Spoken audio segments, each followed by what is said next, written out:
2011, année électorale. Les élections cantonales se sont déroulées en mars et 15 des 20 cantons à renouveler ont été remportés par la majorité départementale. Monsieur Pierre Cavani est élu au premier tour président du Conseil général.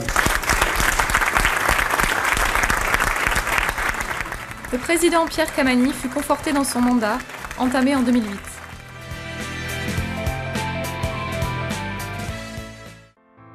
« 2011, c'était de nouvelles têtes ou de nouvelles prises de fonction. Bienvenue à eux, bonne continuation à tous. Thierry Demaret, directeur général des services départementaux. Olivier Pagès, directeur général adjoint des services départementaux. Christophe Couragelong, directeur de cabinet adjoint. Stéphane Capot, directeur des archives départementales. Thomas Astruc, directeur adjoint de l'agriculture, de la forêt et de l'environnement. Gérard Dolac, chef du service conseil et aide aux collectivités territoriales. Nicolas Martin, chef du service pôle logement à la DITL. Le 1er janvier 2011, les agents du parc routier ont rejoint le conseil général. Leur intégration, selon leur statut, est en marche et se poursuit. 2011, c'était quelques déménagements. La DESID, direction de l'éducation, de la jeunesse, des sports et des interventions départementales, la direction de la culture, ainsi qu'Asso 47 se sont installés avenue Jean Bru. Le développement durable, quant à lui, a regagné le site Saint-Jacques.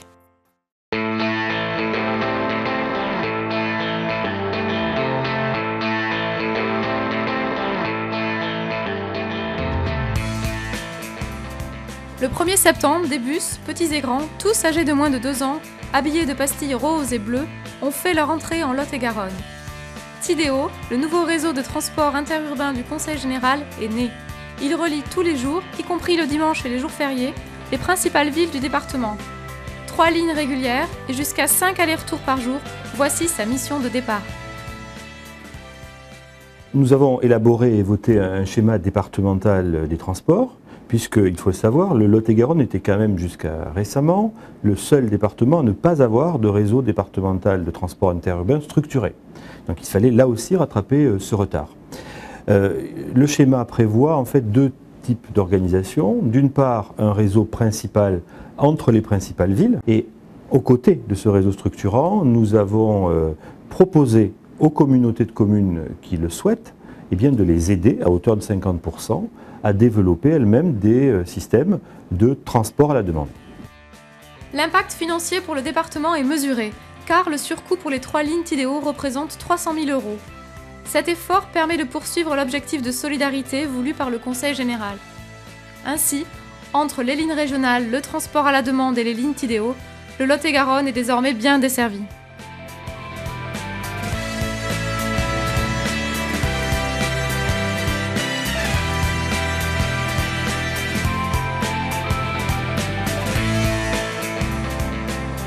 L'an passé, le schéma gérontologique a été adopté par l'Assemblée départementale et nous avons commencé à le mettre en œuvre. Et au mois de juin 2011, l'Assemblée départementale a adopté le schéma handicap. Schéma du handicap, mais aussi schéma gérontologique. Dans ce domaine, le Conseil général a renforcé sa politique de prévention, ici les journées du grand âge, pour s'informer, se divertir et même danser. La DDS a également travaillé avec la Mutuelle sociale agricole et les fédérations d'aide à domicile à la mise en place du baluchonnage, avec une première expérimentation en décembre. Terme malicieux, dispositif malin. Il s'agit de libérer les aidants familiaux à domicile, de les remplacer pour quelques jours. Les baluchonneurs, qui exercent pour l'instant dans 3 secteurs, viennent remplacer les aidants familiaux qui sont souffrants, qui souhaitent s'absenter ou simplement souffler un peu. Bref, du nouveau dans l'aide à domicile. Le maillage du territoire en établissement spécialisé fait partie des priorités du Conseil général. Même les petites structures en milieu rural, comme celle de Tournon-d'Agenais, proposent des animations pour stimuler la mémoire. Diversification des modes d'accueil, développement de l'accueil temporaire, de jour ou de nuit, complémentarité de l'offre sur le territoire et problématiques de grande dépendance, autant d'enjeux identifiés dans le schéma handicap voté en 2011. L'accueil familial a représenté un axe fort de travail en 2011. Les places disponibles chez les accueillants familiaux sont diffusées et la formation professionnelle des accueillants a été renforcée. Concernant le schéma handicap, 3 avancées majeures également et la poursuite d'un travail de terrain. Le guide d'évaluation des handicaps. Ensuite, nous avons donc la coordination des services et établissements pour personnes handicapées avec la création de plateformes et le travail de territorialisation des services d'accompagnement à la vie sociale afin que ces derniers donc répondent à l'ensemble des besoins des personnes handicapées sur un territoire.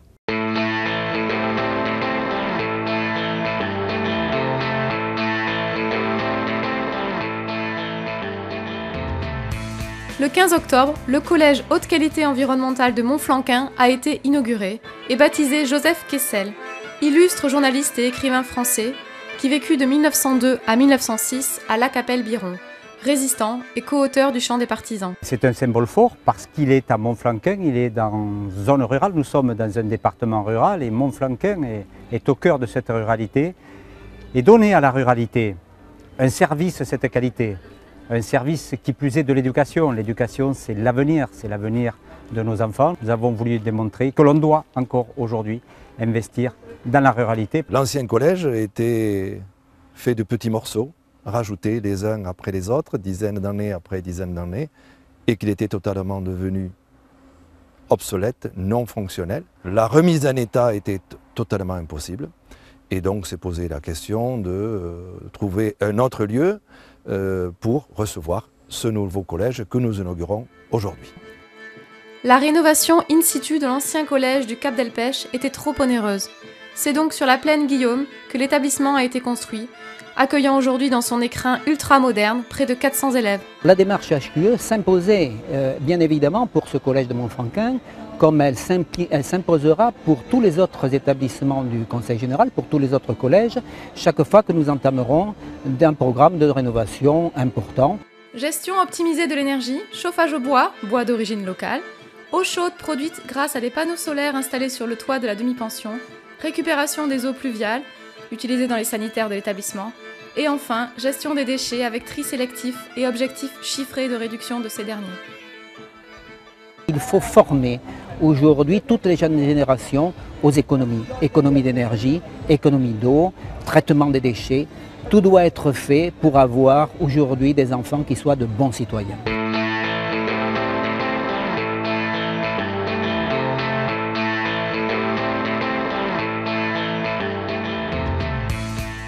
En 2009, suite à l'adoption du schéma de développement économique, la majorité départementale a souhaité conduire le même type de travail, mais sur l'agriculture. L'agriculture est source de développement économique, elle façonne les paysages et elle maintient un tissu économique local. Tous ces constats et ces enjeux ont conduit le département à mener un travail prospectif sur l'agriculture à travers les états généraux de l'agriculture. Donner à la filière agricole un élan nouveau, tel est le but premier des États généraux de l'agriculture, lancé il y a un peu plus d'un an par le Conseil général de Lot-et-Garonne. Cette politique novatrice fixe les orientations stratégiques pour répondre aux enjeux et aux besoins de l'agriculture départementale. À l'issue de cette grande réflexion conduite avec l'ensemble des professionnels du monde agricole, 7 orientations stratégiques ont été décidées, déclinées en 55 fiches actions. Témoignage à chaud de quelques participants. L'état des lieux, c'est que le département perd 1500 à 1800 hectares de terres agricoles par an dans ce département. C'est beaucoup trop, il faut stopper cette hémorragie. Je crois que c'était tout à fait, disons, opportun de faire le point actuellement par rapport au changement de la PAC déjà, éventuellement, et puis par rapport aux filières qui sont nombreuses en Lot-et-Garonne. Aujourd'hui, ça a été l'occasion de finaliser les états généraux de l'agriculture et de décider des grandes orientations pour l'avenir et en même temps le début d'une ère nouvelle puisque dès le départ, on impulse des projets pilotes importants, notamment sur les changements climatiques, la coexistence entre filières ou la formation. Certains régimes ont pu être conservés, d'autres ont été rafraîchis et de nouvelles actions ont été mises en place. En termes d'actions vraiment nouvelles, je citerai une action en faveur des métiers de l'agriculture pour communiquer sur ces métiers. Un régime d'aide a par exemple été supprimé, c'est le cas de l'assurance grêle, régime d'aide qui permettait aux exploitants agricoles de s'assurer contre la grêle. Nous l'avons supprimé parce que c'était un régime de moins en moins plébiscité. Je citerai un dernier projet issu des États généraux, mais qui dépasse la dimension agricole. C'est le cas du projet d'élaboration d'un plan pilote départemental en faveur du changement climatique. C'est un projet issu des États généraux, mais qui permettra aux services techniques du département, à compter d'aujourd'hui, de travailler sur une politique de l'eau non plus sectorielle, mais réellement territorialisée. Le changement climatique en Lot-et-Garonne, dans les 20 prochaines années, va être un bouleversement dont on n'a pas conscience. Il y aura ici le climat du Var ou de Barcelone. C'est vous dire que ce sera Lot-et-Garonne dans un climat méditerranéen.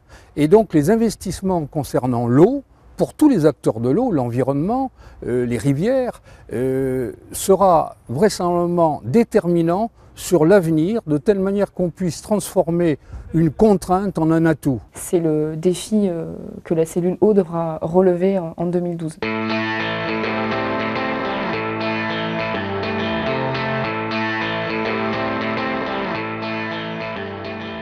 2011 a été la poursuite de ce que l'on fait régulièrement. Donc on a décidé depuis 2009 de décentraliser nos commissions économie à l'extérieur, une fois tous les 2 mois. Donc on a pu depuis 2009 visiter environ une quinzaine d'entreprises. On voit les dossiers, mais aussi on voit ce qui se passe concrètement en entreprise. Ça nous permettait de voir concrètement sur le terrain les effets de la politique d'investissement qui est menée, et donc des aides que nous pouvons apporter aux chefs d'entreprise. Premier élément. Le deuxième élément, ça nous permet aussi de rencontrer les groupements d'entreprises auxquels font partie ces entreprises qui ont été aidées et de pouvoir mieux cerner les problèmes qu'elles rencontrent. Demande des élus remontée du terrain. Le Conseil général a réfléchi à son dispositif d'aide et, en 2011, a créé l'avance remboursable, venant, dans certains cas, se substituer aux traditionnelles subventions directes. C'est un crédit public à taux zéro qui permet d'avoir un impact financier plus important au démarrage d'un projet d'une entreprise. Donc on a pu mettre ça en place depuis déjà 2009 avec plusieurs dossiers et plusieurs entreprises qui ont été bénéficiaires de cette avance remboursable. Parmi ces entreprises, la société d'extraction de chaux Bruyère à Saint-Front-sur-les-Manses. Elle a pu, grâce à cette mesure, modifier son four à chaux biomasse et optimiser son rendement. En 2009, nous avons bénéficié d'une aide du Conseil général qui nous aura accompagnés lors de l'édification d'un four à chaud fonctionnant 100% à la biomasse. Et lors des essais préliminaires, suite donc à l'édification de ce four à chaud, nous nous sommes rendus compte qu'il était possible d'optimiser les échanges énergétiques à l'intérieur du four et ainsi améliorer les rendements énergétiques. Donc pour ce faire, nous avons sollicité à nouveau le Conseil général qui nous accompagnera sous la forme d'une avance remboursable. Autre secteur, même soutien, l'entreprise SAS Favol à Bias. Créée il y a 50 ans, elle a été reprise par la société Naturgy en 2003. Elle est spécialisée dans la transformation de fruits, confitures haut de gamme destinées à l'épicerie fine, mais aussi produits bio et diététiques hérités de la branche Naturgy. Au niveau de l'avance remboursable qui a été accordée par le Conseil général de Lot-et-Garonne, c'est une première étape dans l'achat d'une machine qui permet de fardeler, de faire des paquets, avec d'une part une bonne efficacité, d'autre part en allégeant les matériaux, c'est-à-dire la quantité de film qui peut être utilisé, et ensuite avec une grande polyvalence. En 2011, c'est aussi le lancement du plan marketing tant attendu, pour mieux donner à voir les atouts économiques du département, inscrits dès 2009 au schéma de développement économique. Le plan marketing nous a occupés sur l'année 2011 de façon importante, qui comprend 3 volets essentiels. Essayer de mettre en place un véritable plan d'action promotionnel de notre département en matière économique. Deuxième axe, c'est de réfléchir sur une harmonisation de nos zones d'activité d'intérêt départemental. Et un troisième volet, c'était de réfléchir à un portail internet de l'économie, essayer d'avoir un outil promotionnel qui puisse livrer de l'information de tout type, de tout ordre à des porteurs de projets éventuels qui voudraient s'installer chez nous. 2011, le grand chantier, c'était de revoir l'ensemble de notre signalétique touristique.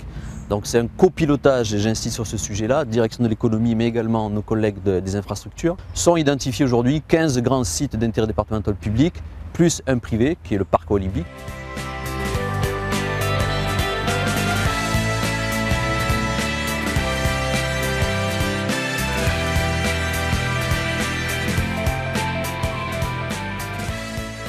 Renforcer la cohésion territoriale et l'équité, tout en améliorant la qualité de l'habitat, voici les maîtres mots qui guideront la politique départementale du logement.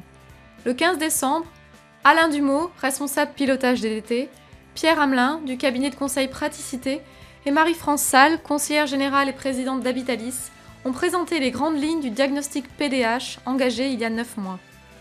Le comité de pilotage, après avoir pointé enjeux, points de vigilance et traits saillants de l'offre de logement en Lot-et-Garonne, a détaillé les axes stratégiques et les 21 actions qui seront proposées dans quelques semaines au vote. Il était nécessaire pour notre département d'avoir un état des lieux partagé par tous les acteurs sur les besoins en habitat. Que cet état des lieux devait nous aider aussi à fixer des orientations communes avec les acteurs du logement, car il faut bien préciser que le plan départemental de l'habitat, c'est un document qui était élaboré, je dirais, en échange et en collaboration avec les acteurs. Ça, c'est très important. La participation a été intéressante, parce que sur les différentes réunions qu'on a pu avoir, donc on s'est déplacé sur les territoires, on a été sur Villeneuve, sur Marmande, ici sur Agen. Globalement, en comptabilisant la rencontre d'aujourd'hui, on était sur 300 participants. C'est vraiment un travail en collaboration. C'est un document qui n'est pas le document d'une institution. C'est vraiment le document, je veux dire, d'un travail collectif, d'un travail en collaboration avec les acteurs du logement Lot-et-Garonne. On a fait ressortir quand même que le département est un département qui était sous-doté en logements sociaux. Et qu'en parallèle, c'est un des départements les plus pauvres de France en termes de revenus par habitant, donc vraiment une incohérence. Le PDH vise à lutter contre l'habitat dégradé et indigne, contenir l'étalement urbain et le mitage, redynamiser les centres-bourgs et valoriser le patrimoine ancien, proposer un autre modèle que le rêve pavillonnaire et l'accession à la propriété. Il y a un sentiment quand même de satisfaction, parce que ces mois qui finalement c'est une période qui est relativement courte, où tout le monde a beaucoup travaillé, le bureau d'études, le service logement du département, je crois qu'il faut le signaler, c'est un service qui est petit, enfin c'est pas péjoratif, mais qui est peu étoffé en personnel et qui a beaucoup travaillé. Le PDH 2012-2017, c'est 21 actions, 5000 logements concernés, 300 millions d'euros de travaux générés, 700 emplois du bâtiment à soutenir.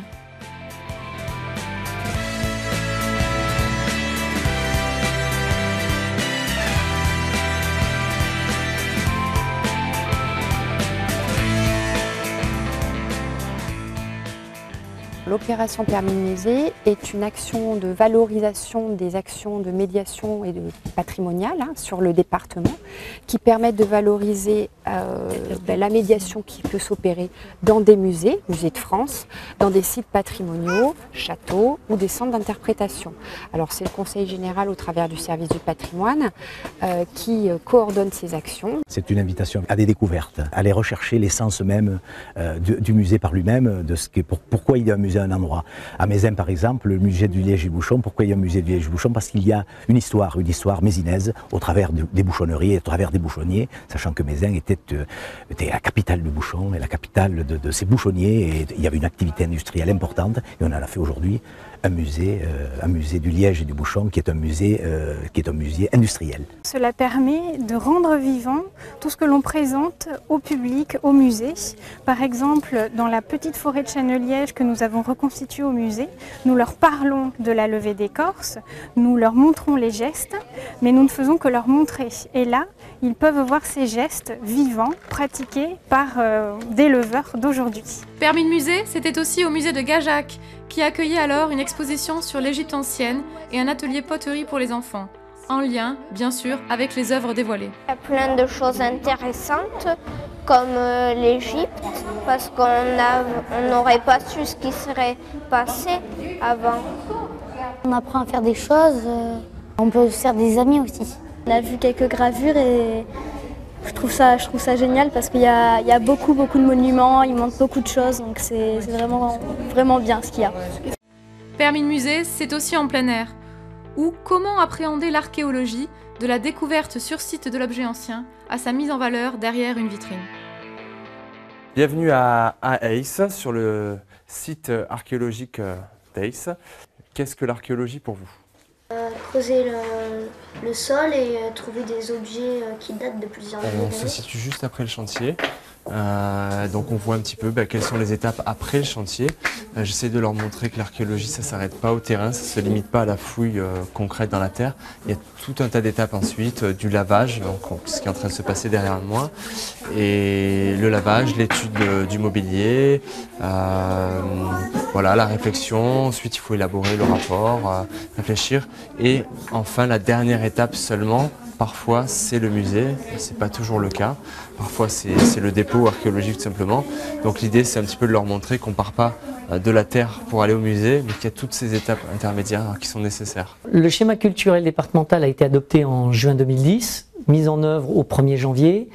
Et pour beaucoup de gens, le Conseil général, le schéma culturel, c'est des subventions pour accompagner les acteurs culturels. Ça n'est pas que ça. On conduit beaucoup d'actions directes pour animer le territoire et répartir l'offre culturelle sur le territoire. Et l'opération de permis de musée fait partie de cette offre qui permet vraiment de structurer en s'appuyant sur le réseau avec les communes et l'expertise et l'ingénierie du Conseil général.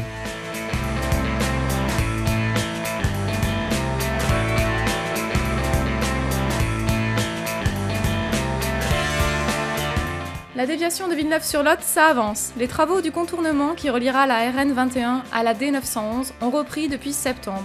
Ils occupent de nombreux agents départementaux. 12 000 m3 de terre ont été déblayés et 3 ouvrages d'art devront être livrés au printemps, pour une mise en circulation en 2013. Le Sojami, éco-entreprise agroalimentaire, a dévoilé cet hiver ses nouveaux atours. Plus d'espace au sein de l'agropole, un mobilier éco-responsable et toujours moins de consommation d'énergie. Née de l'imagination débordante mais rationnelle de son fondateur, l'entreprise décline autour de son produit phare, le fromage végétal, qu'elle est la seule au monde à produire, de nombreux aliments, tous issus d'un soja bio et local. Depuis 2008, cette entreprise est soutenue par le département grâce au Fonds de développement des zones économiques. La féerie de Noël, quelques jours avant, est en exclusivité pour les familles du Conseil général. Après le spectacle, place au goûter, pour les quelques 570 enfants âgés de 0 à 12 ans. Remise des cadeaux et interrogation quant à leur provenance. Mais qui est ce Père Noël? Le travail de maman. Mais on se pose toujours la question de l'identité du dit Père Noël. Qui se cache donc derrière cette barbe, cette moustache et ces lunettes? À qui sont ces petits yeux malicieux?